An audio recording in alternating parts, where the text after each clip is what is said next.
Então, tinha 2 projetos de vídeo sobre arte, outros temas relacionando, mas a vida é isso, né? A vida vai acontecendo e um tema atravessou a frente de tudo. E hoje eu vou falar de Ibejis. Uma vez eu estava com o meu filho, o Apolo. Quem me conhece, quem é mais próximo sabe quem é. Quem não conhece, o Apolo tem 10 anos. É um menino grande, não é lido como negro socialmente e ele é autista. E tem uma coisa que ele descobriu, que ele adora, que é doce. Ele adora doce, ele não gostava de doce, de repente começou a gostar de doce. Pois bem, sabe como é que eu descobri que ele não era negro? Que a gente descobre. Tem muitas coisas que a gente vai descobrindo. Foi assim, a gente estava numa loja dessas que vende doce, que vende biscoito, que vende tudo. Pois então, a gente estava lá dentro, a gente ia comprar, ele pediu para entrar, a gente entrou e fomos pegar as coisas, fomos pegando. Tem um biscoito que ele gosta muito, um biscoito desses de milho, de conchinha, né? E ele de repente correu pela loja, porque ele sabia onde ia pegar, ele correu pela loja e ele estava com pirulitos na mão e foi em direção à prateleira onde estava o biscoito. Só que a prateleira onde estava o biscoito era na frente da loja. Quando eu digo na frente, era assim, na porta da loja, porque inclusive estava em promoção, então era chamariz dela. E ele saiu correndo.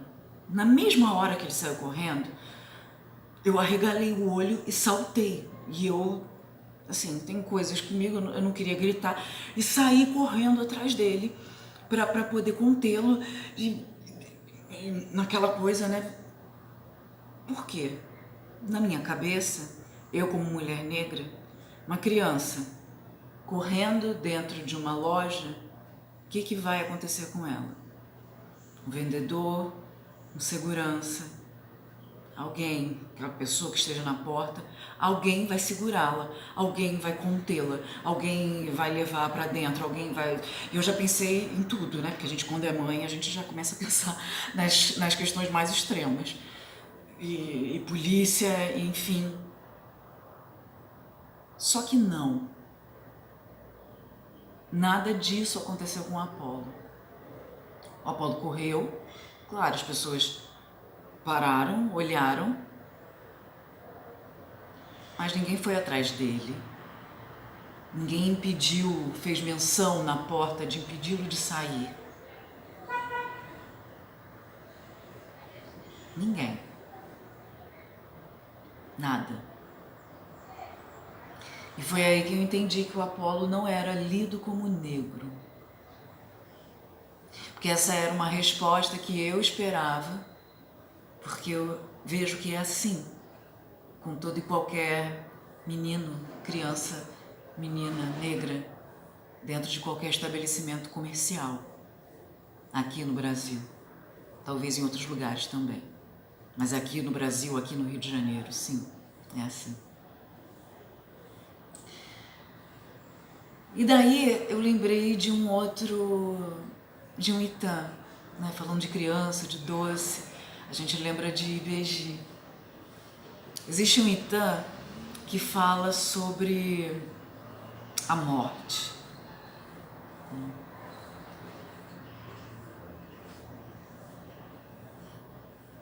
Era assim,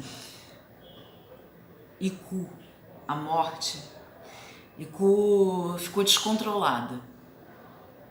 Iku decidiu colher muitas vidas para ir viver com ela. E esse não tinha sido o acordo.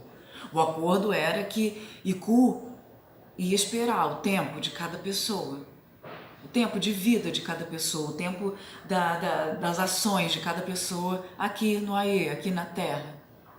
Como a gente diz, né? Cumprir o seu karma, dharma, enfim. Mas Iku ficou descontrolada, e começou a ceifar vidas, a trazer vidas para ela. Ninguém sabia o que fazer. Foi aí que apareceram dois irmãos, Taiyo e Kehinde, os Ibejis, os dois gêmeos, ou os dois gêmeos, gêmeo e gêmea, ou as gêmeas, como seja. Taiyo e Kehinde sabiam como vencer a morte, com seu espírito fresco, com a sua mente fresca, com a sua alegria fresca de crianças que eram. Pois então, pegaram os seus tambores e foram para a floresta. Taiyo então começou a bater.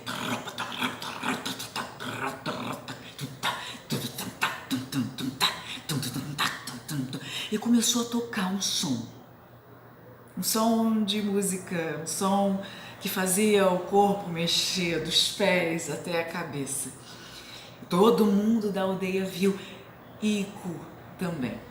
Iku, ouvindo aquele som, ouvindo aquela música que começava a preenchê-la por dentro, ela não teve outra alternativa senão começar a dançar. E começou a dançar, e dançava. E foi seguindo aquele som. E seguindo aquele som para onde ele ia. E Taiyo entrou cada vez mais pela floresta. E tocando. E Iku dançava. E Taiyo não parava de tocar. Taiyo cansava, como o humano que era. E Taiyo, quando cansava, ia para trás de uma árvore. E quando ele ia para trás de uma árvore, a morte, Iku pensou, agora eu vou poder descansar, porque a morte também cansava. Mas, de repente, Taiyo saiu da árvore novamente e continuou tocando, tocando. E a morte, Iku não teve nenhum refresco, ele continuou a dançar.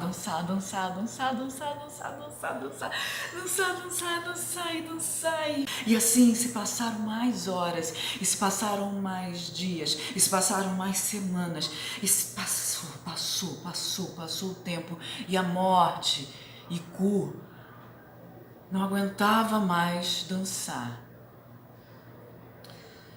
Aquela dança era muito forte para ela.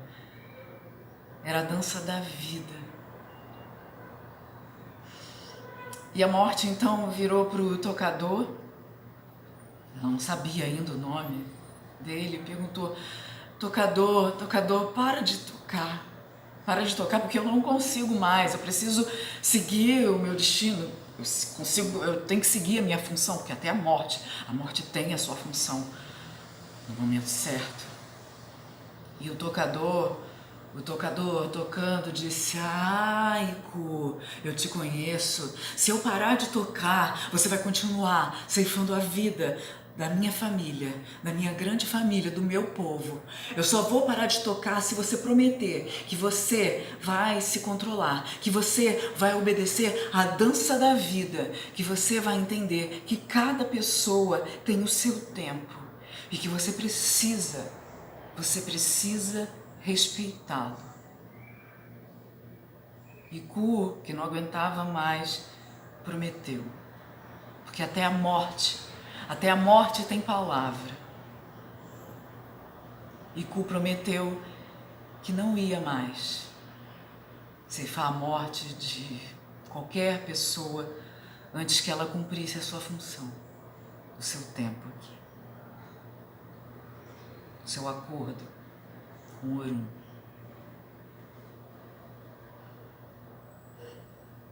E foi assim que Kehinde saiu de trás da árvore e se juntou a Taiyo. E a morte olhou para aqueles dois e entendeu.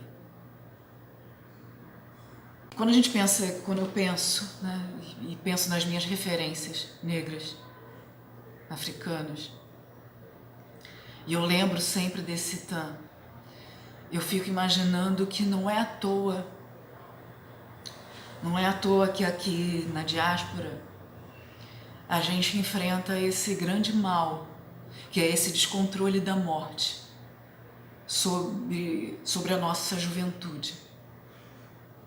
Não é à toa Não é à toa que a gente tenha uma faceta do racismo institucional, do racismo estrutural, do racismo, da tentativa de aniquilação das pessoas negras, que a gente chama, que a gente conseguiu identificar como genocídio da juventude negra.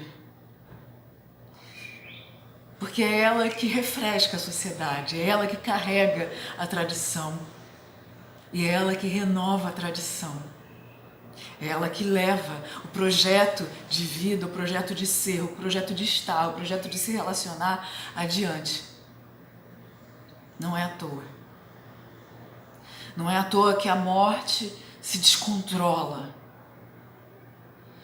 Não é à toa que a morte, ela tapa os seus ouvidos para continuar ceifando vidas. Só que a gente aprende que até a morte precisa atender à civilização e que a população preta, o povo negro, ele é capaz, juntos, em dois, pelo menos, ele é capaz de civilizar até a morte. Com a sua inteligência de ser, ele consegue civilizar a morte. E é por isso que é tão bonito ver em atos, como os de ontem, que aconteceram em vários lugares no Brasil, a voz dos jovens, o som dos jovens, a arte da juventude ali, mostrando pra gente o caminho de corte, de quebra. Esse TAM e essa juventude que eu vi ontem relembra a gente que a gente precisa cortar, a gente precisa romper com o ciclo de morte, da morte indigna. Porque é essa morte que está aí, é essa morte que atende ao racismo, não é a nossa morte, não é Iku. Não é a balança do julgamento da vida. Não é. Então, quando a juventude fala, parem de nos matar, ela está dizendo, respira aí, Iku. Respira, morte. E relembra que você é Iku. E que até você precisa respeitar a vida.